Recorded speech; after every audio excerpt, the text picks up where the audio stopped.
Hi friends, welcome to Harivillu vlogs. ఈరోజు మనము paper అటుకులతోని చుడవా ఎలా చేయాలో చూద్దాము. నేను అన్ని మెజర్మెంట్ 1 కిలో అటుకులకు చెప్తున్నా. ఒక హాఫ్ గ్లాసు శనగపిండి తీసుకొని ఒక 2 స్పూన్స్ బియ్యపిండి వేసుకొని మనం ఫస్ట్ బోందు చేసుకోవాలి. ఇట్లా జారుగా పిండి కలుపుకొని ఆ బోందు చేసి పక్కకు పెట్టుకోవాలి. తర్వాత ఒక హాఫ్ గ్లాసు శనగపిండి మళ్ళీ తీసుకొని దాంతో సేవ్ చేసుకోవాలి. అట్లనే పూస చూడండి, అట్లా కొట్టి జల్లితోని కొట్టితే మంచిగా వస్తుంది. ఇంత జస్ట్ పావు గంటలో అయిపోతుంది. ఇదైనా అంతే అవుతుంది, పూస అయినా అంతే అవుతుంది పావు గంటలో.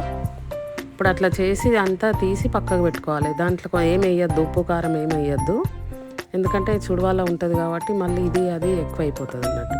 జస్ట్ పిండి కలిపి దాంట్లో ఒక 2 స్పూన్ల బియ్య పిండి వేసి కలిపి జారుగా చేసుకోవాలి అంతే. ఇప్పుడు పూస కోసం నేను పిండి కలుపుతున్నా.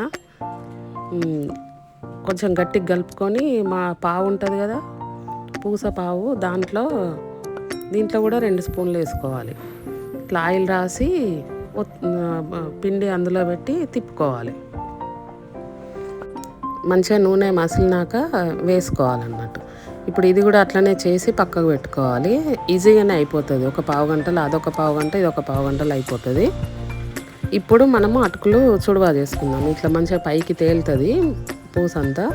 తేలినాక తీసి మంచిగా మళ్ళీ ఒకసారి తిప్పేసుకొని తీసి పక్కకు పెట్టుకోవాలన్నట్టు. దీంట్లో కూడా ఉప్పు ఏమి వేయద్దు, జస్ట్ పిండి కలిపి చేయడమే. సో ఇది ఇందులో ఇప్పుడు చుడవాలో ఇవి 2 వేస్తే టేస్ట్ బాగుంటుంది, అందుకోసము చేయడం అన్నట్టు. ఇది లేకపోయినా కానీ చేసుకోవచ్చు, కాకపోతే వేస్తే ఇంకా టేస్ట్ బాగుంటుందని చేస్తున్నా.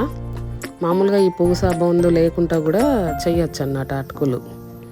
చూడండి, అట్లా కలర్ వచ్చినాక పక్కకు పెట్టుకోవాలి. ఇప్పుడు చూడండి, అటుకులు 1 కిలో, ఒక 300-400 వరకు పల్లీలు గ్రామ్స్, ఒక 250 గ్రామ్స్ పుట్నాలు, ఒక 20 వరకు పచ్చిమిర్చి పొడుగ్గా కోసుకోవాలి. ఎండుమిర్చి ఒక 7-8 వేసుకుంటే సరిపోతుంది.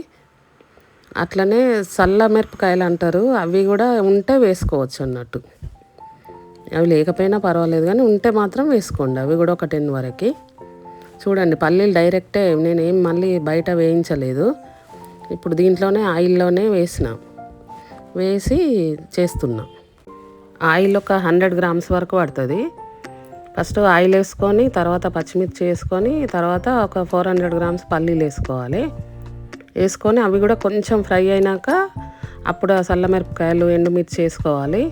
తర్వాత కొంచెం ఒక 10 వరకు వెల్లుల్లి ఒలుచుకొని అది కూడా కొంచెం కచ్చపచ్చ దంచి పక్కకు పెట్టుకొని అది కూడా వేసేయాలి. కొంచెం ఒక 1 టేబుల్ స్పూన్ వరకు అల్లం వెల్లుల్లి పేస్ట్ వేయాలి. తర్వాత కరివేపాకు మన ఇష్టం, ఎంతైనా వేసుకోవచ్చు. కరివేపాకు వేసుకున్నాక పల్లీలు అప్పుడు ఫ్రై అయినాక అప్పుడు పుట్నాలు వేసుకోవాలి. పల్లీలు ఫ్రై అయినాకనే, పుట్నాలు ఏం లేదు, జస్ట్ వేసినాక అటుకులు వేసేయాలి.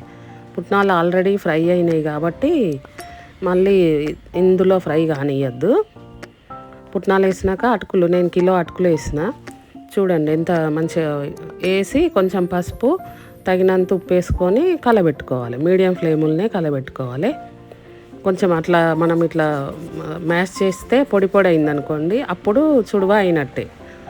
అట్లా అయినాక అప్పుడు దీంట్లో ఇప్పుడు మనం ముందు చేసి పెట్టుకున్న బోందు పూస అందులో కలుపుకొని ఒక 2 మినిట్స్ ఉంచుకొని దించి పక్కకు పెట్టుకోవాలి. అప్పుడు రెడీ అయినట్టే.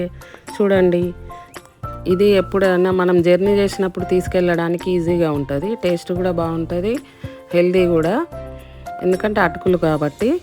ఇలాంటి వీడియోస్ కావాలి అంటే మా ఛానల్ని లైక్ చేయండి, షేర్ చేయండి, సబ్స్క్రైబ్ చేయండి హరివిల్లు ఛానల్ని. Bye friends.